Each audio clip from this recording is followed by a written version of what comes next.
चला मुलांनो, आजपासून आपण पुन्हा एकदा गणित भाग 1 या आपल्या गणिताच्या पहिल्या भागामधील दुसऱ्या प्रकरणाला सुरुवात करूया।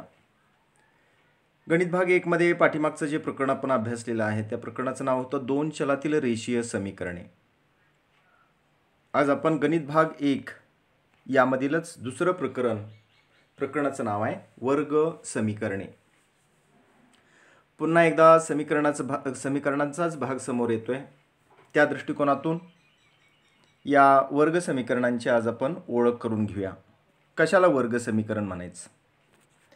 पाठीमागच्या वर्षी इयत्ता 9वी मध्ये तुम्ही बहुपदी नावाचं प्रकरण शिकलेला होता। बहुपदीमध्ये बहुपदीच्या कोटीवरून, बहुपदीची कोटी चलाचा मोठ्यात मोठा जो घातांक असतो त्याला आपण बहुपदीची कोटी असं म्हणतो। बहुपदीच्या कोटीवरून होणारे प्रकार तुम्ही अभ्यासलेले आहेत। एका चलातील ज्या बहुपदीची कोटी 1 असते त्या बहुपदीला आपण रेषीय बहुपदी असं म्हणतो, आणि जिची कोटी 2 असते तिला आपण वर्ग बहुपदी म्हणतो। आता तुमच्या समोर जे स्क्रीनवरती उदाहरण दिसतंय त्या उदाहरणामध्ये तुम्हाला बहुपदीचे प्रकार जे आहेत ते पदांच्या संख्येवरून ओळखता येतात। एकपदी कशाला म्हणायचं? ज्या बहुपदीमध्ये एकच पद असते, प्रत्येक बहुपदीत एकच पद। ज्या बैजिक राशीमध्ये किंवा बहुपदीमध्ये 2 पदं असतात तिला द्विपदी म्हणायचे, आणि 3 पदी असतील तर त्रिपदी असं म्हणायचे। वरील उदाहरणामध्ये तक्त्यामध्ये आपल्याला एकपदी, द्विपदी आणि त्रिपदीची काही उदाहरणं दिलेली आहेत। आता आपल्याला वर्गीकरण करायचं आहे 2 बाबीचं, आणि त्यावरून आपण आपल्या प्रकरणामध्ये प्रवेश करणार आहे। वर्ग समीकरणांची ओळख करून घेणार आहे। मग रेषीय बहुपदी कशाला म्हणायचं मुलांनो? तर रेषीय बहुपदी एका चलातील ज्या बहुपदीची कोटी 1 असते। बहुपदीची कोटी किती? 1 असते। आता 1 आपण लिहित नाही, डोक्यावरती 1 हा घातांक लिहिण्याची गरज नाही, तो गृहीत धरतो। एका चलातील ज्या बहुपदीची कोटी 1 असते तिला रेषीय बहुपदी म्हणायचं, आणि जिची कोटी 2 असते तिला वर्ग बहुपदी म्हणायचं। आता या 2 पैकी आपण काय सिलेक्ट करणार? तर आपण या प्रकरणासाठी वर्ग बहुपदीच फक्त विचारात घेणार आहे। 9वीचा विषय थोडासा बाजूला टाकूया आणि आता आपण पुढे वाटचाल करूया। तुम्हाला बहुपदीचे रेषीय बहुपदी व वर्ग बहुपदी असं वर्गीकरण करायचं आहे। उदाहरणांचं निरीक्षण जर केलं तर चौकटीमध्ये लिहिलेल्या ज्या बहुपदी आहेत त्या रेषीय बहुपदी आहेत मुलांनो। का रेषीय बहुपदी आहेत? तर 5x + 9 असेल किंवा इकडं 3x - 7 असेल, यातील चलाचा घातांक जो आहे म्हणजेच बहुपदीची कोटी जी आहे ती 1 आहे, आणि म्हणून त्या बहुपदी रेषीय बहुपदी आहेत। आता या चौकटीतल्या उदाहरणाला सोडून बाकीच्या उदाहरणांचं जर निरीक्षण केलं आपण तर त्या बहुपदीचा घातांक म्हणजेच कोटी जी आहे ती 2 आहे। आता बघा, चौकटीमध्ये दिलेल्या ज्या बहुपदी आहेत त्यांचा घातांक जो आहे तो 2 आहे, म्हणून त्यांना आपण काय म्हणणार? वर्ग बहुपदी आहे। आता आपल्या प्रकरणात प्रवेश कसा करणार आपण? खाली तळाला दिलेला आहे बघा, वर्ग बहुपदीची किंमत 0 घेऊन x वर्ग म्हणजेच काय म्हणायचं त्यांना? x वर्ग + 3x - 5 बरोबर किती घ्यायचं? 0। मांडणी कशी करायची? x वर्ग + 3x - 5 बरोबर 0। दुसऱ्या चौकटीतली बहुपदी बरोबर 0 घेऊन कशी मांडाल? 3x वर्ग - 5x बरोबर 0। तिसऱ्या चौकटीतली बहुपदी 5x वर्ग बरोबर 0। अशी मांडणी जी आहे या समीकरणाला वर्ग समीकरण म्हणतात। लक्षात आले का बघा सर्वांच्या? वर्गीय बहुपदी घ्यायची आहे आणि त्या वर्गीय बहुपदीची उजवी बाजू जी आहे म्हणजेच बरोबर चिन्ह देऊन उजवी बाजू किती घ्यायची आहे? 0। बहुपदीची किंमत 0 घ्यायची। वर्गीय बहुपदीची किंमत ज्यावेळी आपण 0 घेतो त्यावेळी आपण त्या बहुपदीला, त्या वर्गीय बहुपदीची किंमत जी 0 घेतलेली आहे त्या मांडणीला वर्ग समीकरण म्हणणार आहे। ह्याचा अर्थ मुलांनो, पाठीमागच्या वर्षी तुम्ही जे वर्ग त्रिपदीचे अवयव काढणे वगैरे जो भाग अभ्यासला त्यामध्ये आलेल्या वर्गीय बहुपदीची डायरेक्ट अवयव काढण्याची रीत तुम्ही अभ्यासली। या वर्गीय बहुपदीला तुम्ही किती घ्यायचं आहे? 0। ही मांडणी जी आहे त्याला वर्ग समीकरण म्हणायचं आहे। वर्ग समीकरणाची व्याख्या घेतली आहे। वर्ग बहुपदीची किंमत 0 घेऊन जे समीकरण, तळाला बघा, जे समीकरण मिळते त्या समीकरणाला वर्ग समीकरण म्हणतात. आता आपण एक उदाहरण घेऊया की ज्याच्या माध्यमातून दैनंदिन व्यवहारात वर्ग समीकरणाचा कसा वापर होऊ शकतो आणि मग आमच्या ह्या पुस्तकामध्ये या प्रकरणाचा उपयोग काय. 10वीच्या इयत्तेमध्ये 2 नंबरला गणित भाग 1 सारख्या महत्त्वाच्या विषयामध्ये वर्ग समीकरण प्रकरण समाविष्ट केले. दैनंदिन व्यवहारात कुठं उपयोग, कारण या उदाहरणाचा अभ्यास करून आपण या प्रकारची उदाहरणं या प्रकरणाच्या शेवटी घेणार आहे. समीकरणाचा वर्ग समीकरणाचा असेल, 2 चलातील रेषीय समीकरणाचा असेल. पायंडा कसा आहे बघा.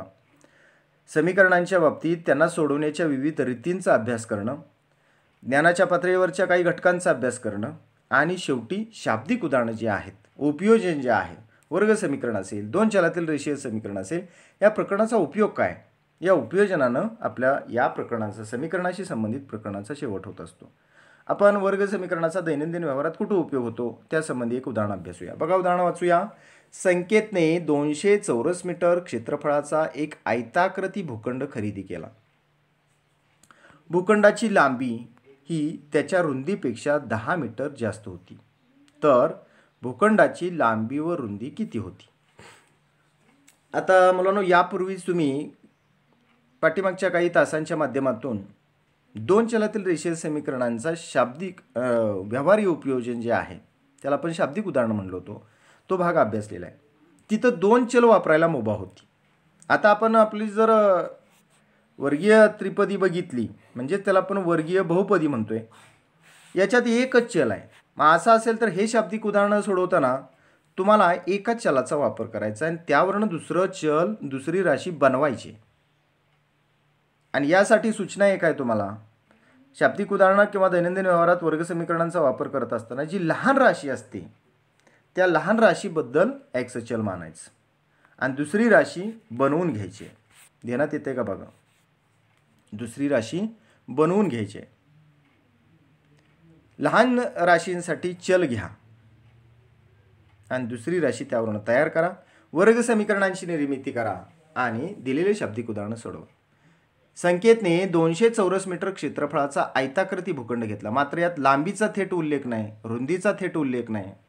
आणि असं असल्यामुळे आपल्याला प्रश्न काय विचारला, लांबी आणि रुंदी किती, परस्पर संबंध मात्र दर्शवलाय. यात एकच अट्ट असते, लक्षात घ्या. सोडूया उदाहरण. हे लहान राशी कोणती, लांबी आणि रुंदीपैकी कोणत्याही आयताची लांबी आणि रुंदी यातलं लहान काय असतं, रुंदी. त्याबद्दल आपण काय म्हणणार, एक्स चल म्हणणार. तुम्हाला लांबी आणि रुंदी किती आहे या प्रश्नाचं उत्तर मिळवायचं असेल तर लहान राशींबद्दल एक्स चल माना. समजा भूखंडाची रुंदी एक्स मीटर आहे. तात्पुरत्या स्वरूपात का असे ना, एक्स चल वापरून आपण ती मिळवली असं मानू. रुंदी एक्स मीटर सापडली आहे. त्यावरून आपल्याला लांबी बनवता येईल का, लांबीची किंमत निश्चित करता येईल का. तर कसा संबंध आहे, भूखंडाची लांबी ही त्याच्या रुंदीपेक्षा 10 मीटरने जास्त होती. लांबी 10 मीटरने जास्त आहे. मग आता रुंदी जर एक्स मीटर असेल तर लांबी किती होईल, एक्स अधिक 10 मीटर होईल. ध्यानात येते का बघा. रुंदी मानली एक्स, लांबी किती झाली, एक्स अधिक 10. आता आपल्याला लांबी आणि रुंदी हे दिल्यानंतर भूमितीकडे जावे लागेल. भूमितीचे गुणधर्म आमच्या विद्यार्थ्यांना 8वी पासून 7वी पासून माहिती आहेत. काय, आयताचं क्षेत्रफळ याचं सूत्र आम्हाला माहिती आहे. आयत नियमित आकृती आहे. आयताचे क्षेत्रफळ बरोबर लांबी गुणिले रुंदी. आता या आयताच्या क्षेत्रफळाची किंमत मात्र दिली आहे ती तिथं ठेवूया. आयताचे क्षेत्रफळ 200 बरोबर लांबी एक्स अधिक 10 गुणिले रुंदी एक्स. सूत्रामध्ये त्या किमती ठेवल्यानंतर आपल्याला सिम्प्लिफाय करता येतं. काय, एक्स जो कंसाच्या बाहेर आहे उजव्या बाजूला, त्या कंसाच्या बाहेर असणारा एक्स आहे तो कंसात गुणून घेता येतो. आणि मग काय बनेल, 200 बरोबर एक्स गुणिले एक्स, एक्स वर्ग, एक्स गुणिले 10, 10x. 200 बरोबर एक्स वर्ग अधिक 10x. आता मुलांनो, यात 200चं जर पक्षांतर केलं उजव्या बाजूला तर डावी बाजू 0 होईल. कळतंय का बघा. 200 डाव्या बाजूला आहे, तो उजव्या बाजूला टाकलं तर डावी बाजू काहीच राहणार नाही, म्हणजे किती असणार आहे तिथं, 0. आणि म्हणून शेवटचं समीकरण काय बनेल, एक्स वर्ग अधिक 10x वजा 200 बरोबर 0.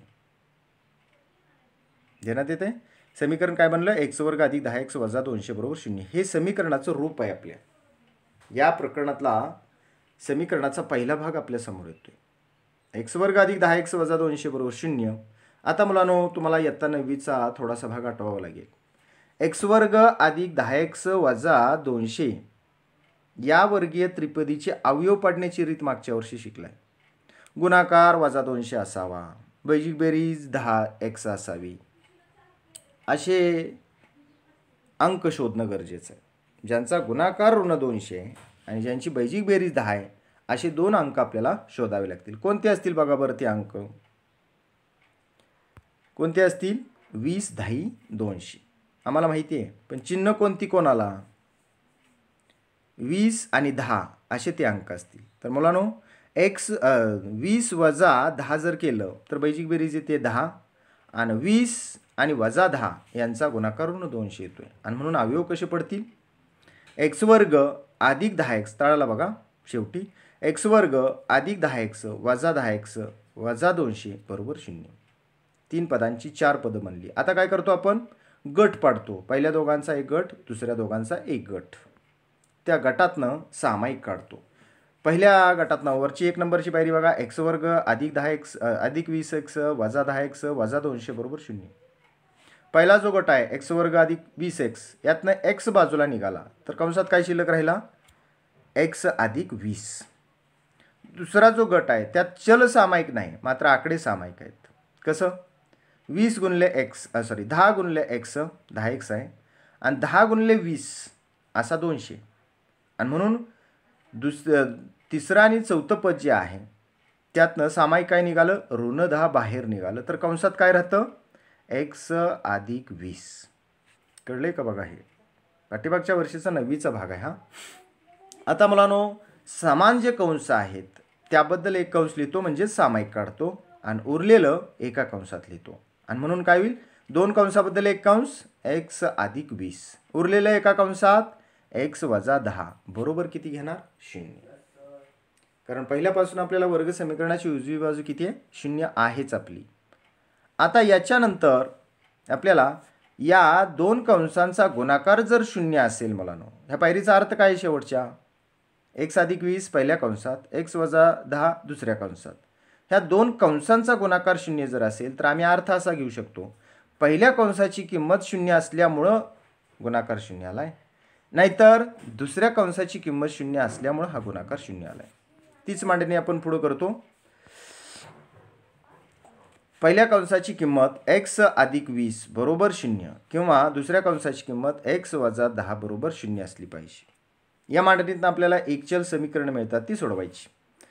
धन 20 उजव्या बाजूला गेला की ऋण 20 होईल, x बरोबर ऋण 20.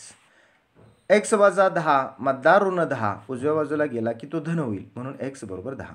आणि शेवटचं आपल्याला जे उत्तर असेल ते किती भेटेल? x बरोबर 10 किंवा x बरोबर 10 आणि वरच्या पायरीमध्ये x बरोबर ऋण 20 आहे. हा मुलांनो किती यायला पाहिजे होता? धन यायला पाहिजे होता. त्याच्याऐवजी तो कसा आलाय? ऋण.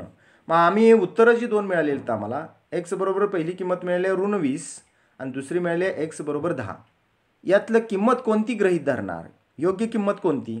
तर आपण जे उदाहरण सोडवायला घेतलेलं आहे त्या उदाहरणामध्ये लांबी आणि रुंदी यासारख्या राशी आहेत. असं असेल तर या राशी कदापिही 0 असत नाही. मग असं जर असेल तर आम्हाला x बरोबर ऋण 20 ही किंमत गृहीत धरता येणार नाही, सत्य असणार नाही. मग सत्य किंमत कोणती आहे? x बरोबर 10. आता मुलांनो, एक्सची किंमत किती मिळाली आहे? 10. ती आपण किंमत माघारी ठेवूया. आपण लांबीबद्दल किती मानलं होतं? x मानलं. रुंदीबद्दल किती मानलं होतं? x मानलं होतं. म्हणजेच रुंदी इथं x मानलेली आहे ती किती आली आहे आपली? 10. रुंदीची किंमत आली 10. आणि लांबी किती आली? लांबी किती आली? x अधिक 10. म्हणजे एक्सच्या जागेवर 10 जर ठेवला तर 10 आणि 10 20. उत्तर किती आली? त्या आयताची लांबी 20 आणि त्या आयताची रुंदी किती असेल? 10 मीटर असेल. म्हणून त्या भूखंडाची लांबी 10 मीटर व रुंदी 10 मीटर असेल. आता हे उदाहरण नमुने दाखल आपण वर्ग समीकरणांची ओळख करून घेत असताना व्यवहारात काय उपयोजन या निमित्तानं अभ्यासलं. आपण परत माघार येऊया. वर्ग समीकरणांची व्याख्या आपण केलेली आहे. आता आपण वर्ग समीकरणाचे सामान्य रूप बघूया. कोणत्या रूपात तुम्ही हे प्रकरण संपेपर्यंत पूर्ण करतोय आपण तिथपर्यंत वर्ग समीकरण सामान्य रूपातच घ्यायचं आहे, मग सोडवायला त्याला सुरुवात करायची. एका चलातील समीकरणात सर्व घातांक पूर्ण संख्या असून चलाचा मोठ्यात मोठा घातांक 2 असतो, त्या समीकरणाला वर्ग समीकरण असं म्हणायचं. शब्द कळतात का गणितातले? बघा, एका चलातील, चल एकच पाहिजे, समीकरणात सर्व घातांक पूर्ण संख्या 0, 1, 2, 3 या पत्तीच्या पूर्ण संख्या असून चलाचा मोठ्यात मोठा घातांक 2 असतो. जास्तीत जास्त घातांक किती असला पाहिजे? मोठ्यात मोठा 2 असला पाहिजे, म्हणजे कोटी 2 असली पाहिजे बहुपदीची समीकरणाची. या समीकरणाला तुम्ही काय म्हणणार आहे? वर्ग समीकरण. हे समीकरण नेहमी कोणत्या रूपात लिहायला पाहिजे? ax वर्ग अधिक bx अधिक c बरोबर 0. ध्यानात घ्या, वर्गवालं पद 1 नंबरला सहगुणक a च्या जागेवर काही असू शकतो अंक. 2 नंबरला x वालं पद b च्या जागेवर कोणताही अंक असतो. आणि 3 नंबरचं जे पद आहे ते c आहे, त्या जागेवरही कोणतीही संख्या असू शकते. आणि उजवी बाजू मात्र बरोबर किती असली पाहिजे? 0. हे वर्ग समीकरणाचं सामान्य रूप आहे. काळजीपूर्वक लक्षात ठेवा.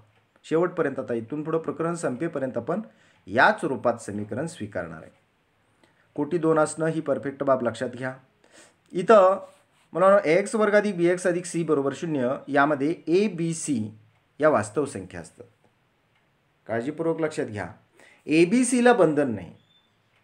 ती वास्तव संख्या म्हणजे काहीही येऊ शकतं. परिमेय संख्या, अपरिमेय संख्या सुद्धा येऊ शकतं. ए बी आणि सी या ठिकाणी वर्गमुळात 2 येऊ शकतं, वर्गमुळात 5 येऊ शकतं, वर्गमुळात 3 येऊ शकतं. काही प्रॉब्लेम नाही, ते वर्ग समीकरण आहेच. मात्र अट्ट कोणती आहे? एक्स चल असलं पाहिजे, चलाचा घातांक मोठ्यात मोठा घातांक हा 2 असला पाहिजे. ध्यानात येते का? हे ठेवून बाकीचं ए बी सीच्या जागेवर काही येऊ द्या, काही प्रॉब्लेम नाही. ए बी सी या वास्तव संख्या असून ए ही शून्येतर संख्या असते. आता ए शून्य का नको आहे? एची किंमत जर 0 झाली मुलांनो, तर तुमचं ते वर्ग समीकरण राहणारच नाही. बरोबर आहे? ए जर 0 झाला तर ax वर्ग 0 झाला, म्हणजे वर्गवालं पद गायब झालं. असं असेल तर ते वर्ग समीकरण राहणार नाही, ते रेषीय समीकरण बनून जाईल. आणि म्हणून या प्रकरणासाठी अट्टे कोणती? ए बी सी या वास्तव संख्या असू द्या. ए ही 0 तर कोणताही अंक चालतोय, ए मात्र 0 असता कामा नाही. एक्स वर्ग अधिक बी एक्स अधिक सी बरोबर 0 या स्वरूपातील समीकरणास वर्ग समीकरणाचे सामान्य रूप म्हणायचं. आणि माझी सूचना काय आपल्याला?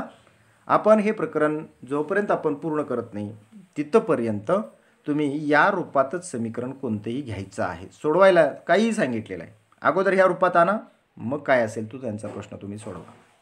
सामान्य रूप, वर्ग समीकरणाचे सामान्य रूप.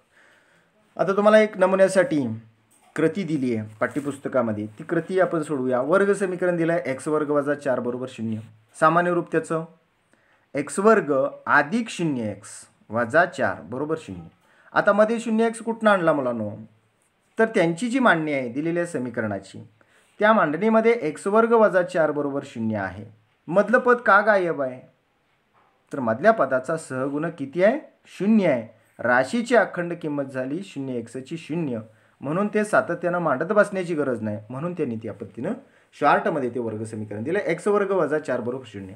आम्हाला सामान्य रूपात ते आणायचं असेल तर एक्स वर्ग पाहिजे, बी एक्स पाहिजे, सी पाहिजे, अशा 3 पदात आणायचं असेल तर मधलं पद किती घेणार? 0x वजा 4. इथे याची किंमत 1 आहे. अंक लिहिल्याच नाही म्हणजे काय नाही असं नाही. वर्गीय पदाचा सहगुणक एक्स वर्गचा तिथं 1 आहे, म्हणून एची किंमत किती झाली? 1. बीची किंमत मुलांनो 0. सीची किंमत किती? ऋण 4.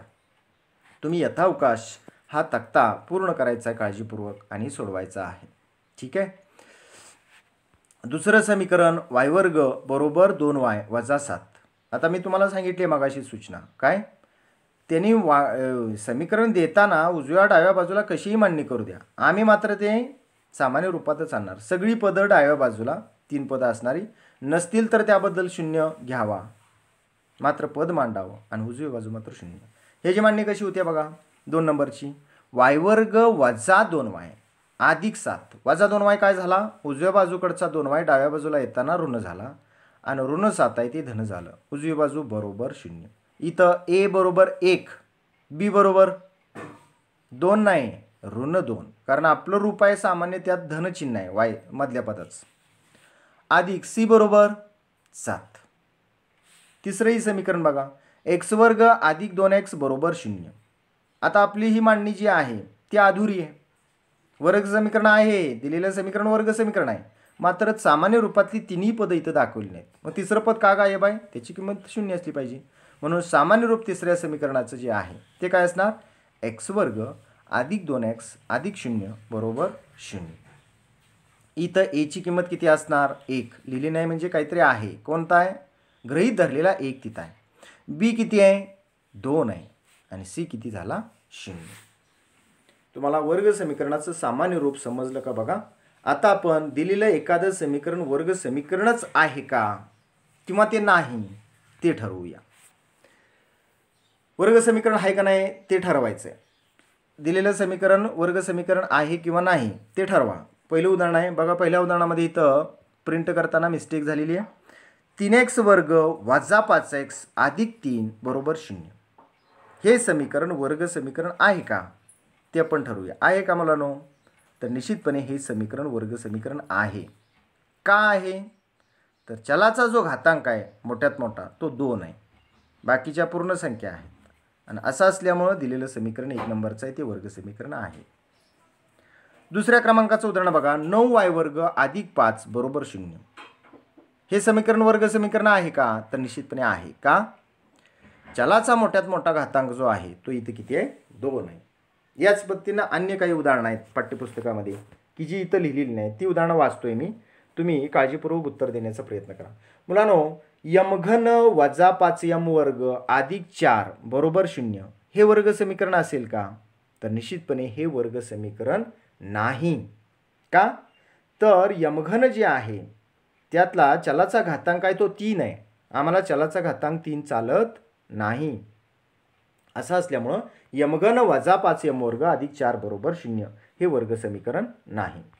आणखीन एक गंमत सांगतो लागली. चौथ्या क्रमांकाचं उदाहरण पाठ्यपुस्तकामध्ये पान नंबर 31 वर दिलेलं आहे. तेही उदाहरण बघा. ते उदाहरण देताना तुम्हाला ते समीकरण वर्ग समीकरण आहे असं वाटत नाही. मी वाचतोय उदाहरण. आता यामध्ये या तक्त्यात दिलेलं नाही. आणि मग यल अधिक 2 पहिल्या कंसात, यल वजा 5 दुसऱ्या कंसात बरोबर 0. पाठ्यपुस्तकात पान नंबर 32 वर चौथ्या क्रमांकाचं उदाहरण दिले बघा. यल अधिक 2 पहिल्या कंसात, दुसऱ्या कंसात यल वजा 5 बरोबर 0. हे समीकरण दिसताना तुम्हाला वर्ग समीकरण नाही असं वाटतं. का? तर वर्ग असणारं पद तिथं दिसत नाही.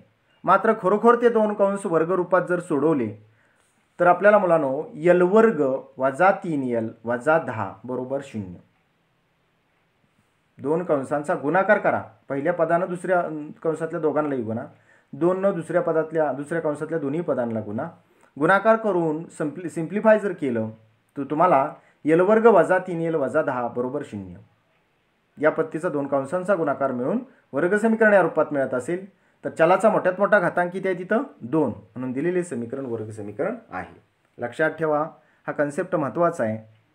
काही वेळा समीकरणात थेट तुम्हाला मोठ्यात मोठा घातांक 2 दिसतो, तुम्ही दिलेलं समीकरण वर्ग समीकरण आहे असं म्हणता, तिथेही काळजी घ्यायची आहे. काही वेळा छेदस्थानी एखादा x असतो, तिरकस गुणाकारानं त्याचा घन होऊन जातो, त्या समीकरणात घनवालं पद येत असते, हे गृहीत द्यायचं. आणि काही ठिकाणी चलाचा घातांक 2 दिसत नाही, त्याच्यापेक्षा लहान 1 दिसतोय, मात्र प्रत्यक्ष ज्यावेळी ती मांडणी सोडवतो आपण त्यावेळी मात्र ते समीकरण वर्ग समीकरण असतं. सराव संचातल्या काही उदाहरणांचा तुम्ही सराव करायचा आहे. बघूया. याच घटका अंतर्गत तुम्ही आणखीन एक घटक अभ्यासणार आहे, वर्ग समीकरणांची मुळे. त्यालाच तुम्ही काय म्हणताय? उकली. वर्ग समीकरणांची मुळे अर्थात वर्ग समीकरणांच्या उकली हा घटक तुम्ही अभ्यासणार आहात.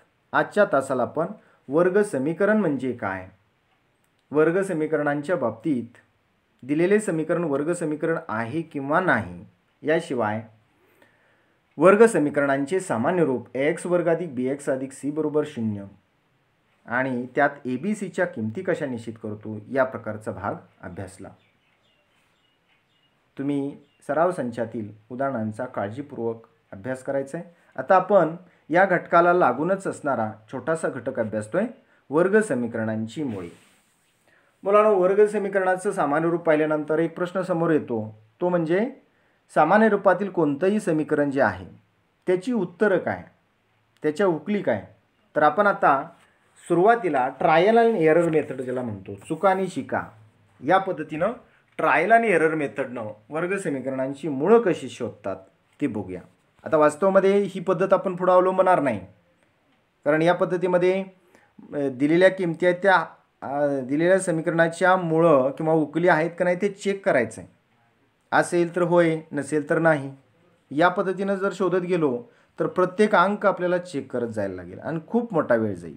आपण पुढं पद्धतींकडे जाणार आहे, पण त्या अगोदर हा ट्रायल एररचा जो छोटासा घटक आहे तो बघूया. वर्ग समीकरणांची मुळे.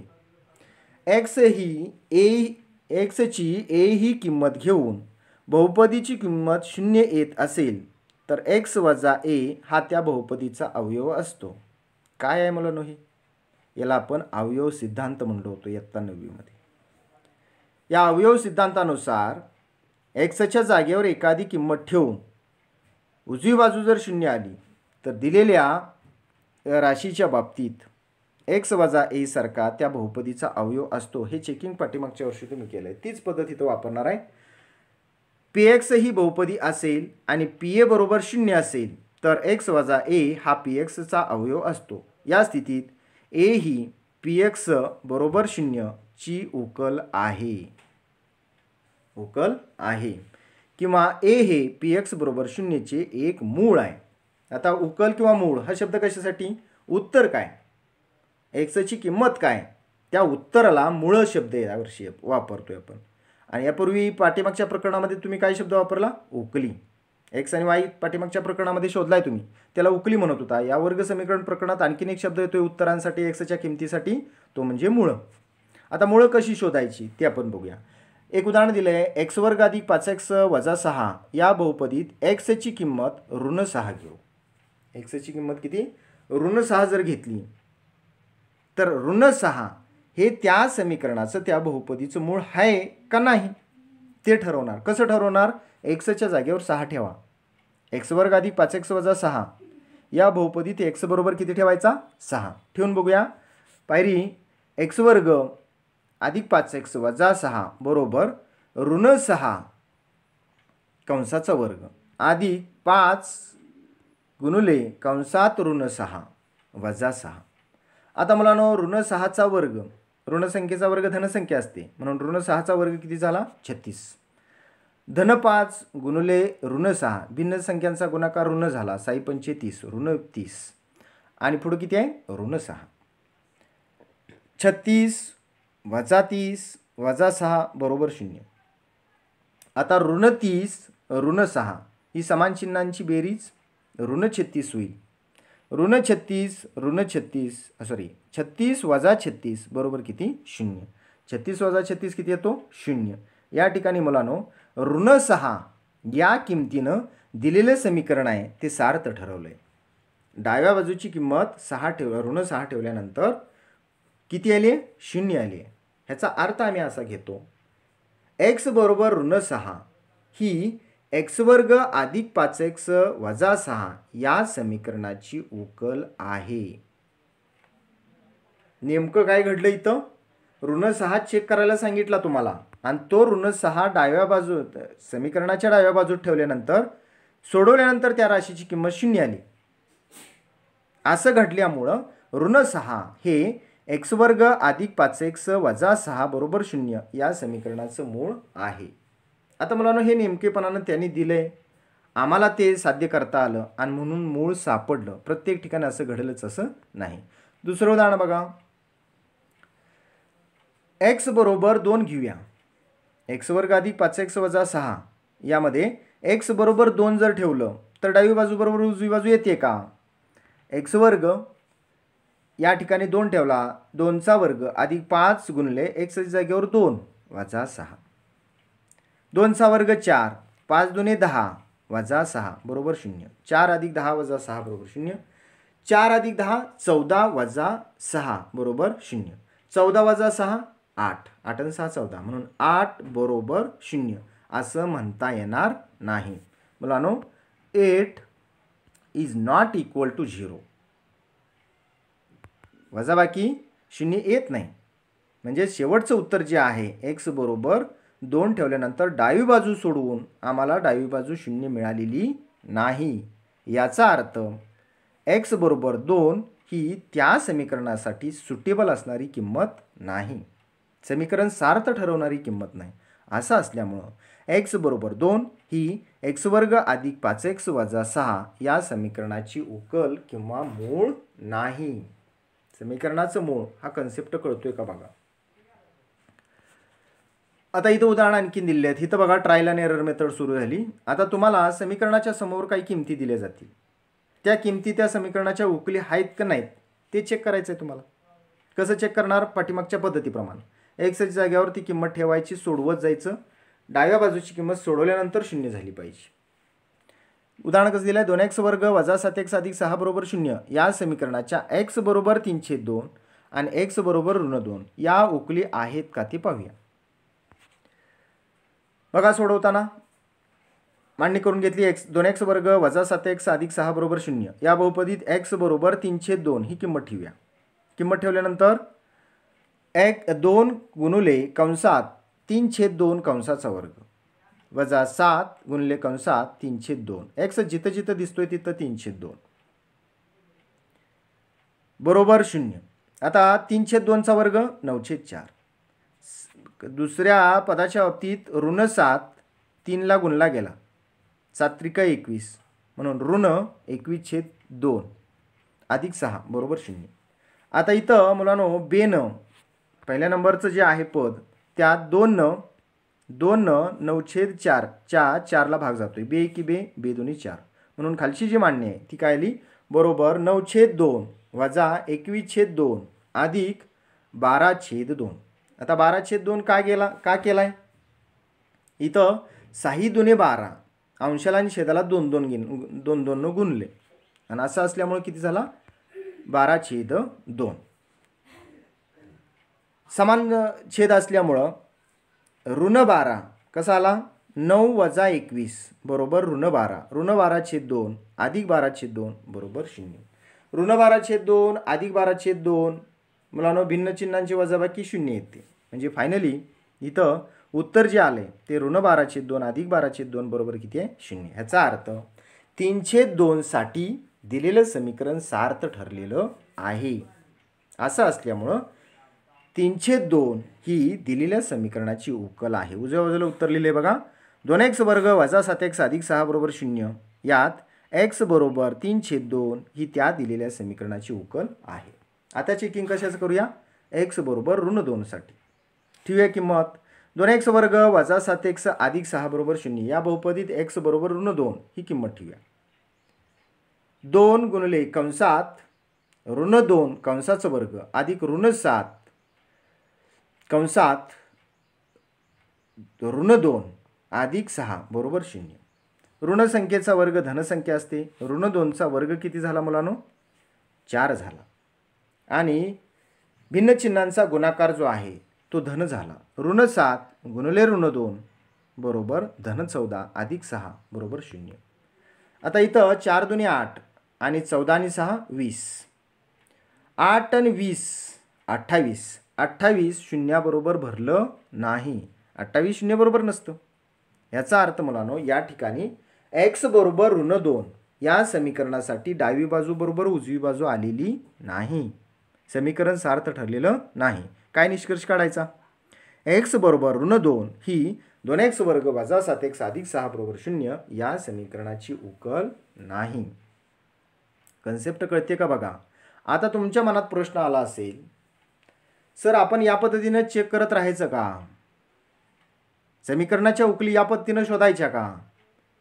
त्यांनी 4 5 7 10 किती आकडे देणार आणि आम्ही काय करणार? त्या समीकरणात त्या किमती ठेवून चेक करत बसणार आणि काही कालखंडानंतर मग आम्हाला 1 किंवा 2 त्याची उत्तरं सापडणार नाही. मुलांनो या पद्धतीने आपण पुढे आता करणार नाही. आपल्याला ट्रायल अँड एरर मेथड समजली, किमती ठेवून चेकिंग करणं समजले. असं असेल तर यामध्ये आपण किमती ठेवून चेक करत बसण्यापेक्षा ax वर्ग अधिक bx अधिक c बरोबर 0 या सामान्य रूपातल्या समीकरणांना सोडवण्याच्या पद्धतींकडे आता आपण पुढे जाणार आहे. तुम्ही प्रकरणाच्या सुरुवातीला जे प्रास्ताविकामध्ये आपण समीकरणाची व्याख्या असेल, त्यांची ओळख असेल, पाठीमागच्या पूर्वज्ञानावरून आपण प्रकरणामध्ये जी एंट्री केली आहे त्यानुसार जो भाग आता समजलेला आहे तो परफेक्ट वाचायचा आहे, काळजीपूर्वक समजून घ्यायचा आहे आणि वर्ग समीकरणाशी तुम्ही अवगत व्हायचं आहे. हा भाग केल्यानंतर तुम्ही पुढं वर्ग समीकरणांना सोडवण्याच्या पद्धतींकडे जाणार आहे. त्या 3 पद्धतींचा पुढच्या तासाला आपण अभ्यास करूया. धन्यवाद.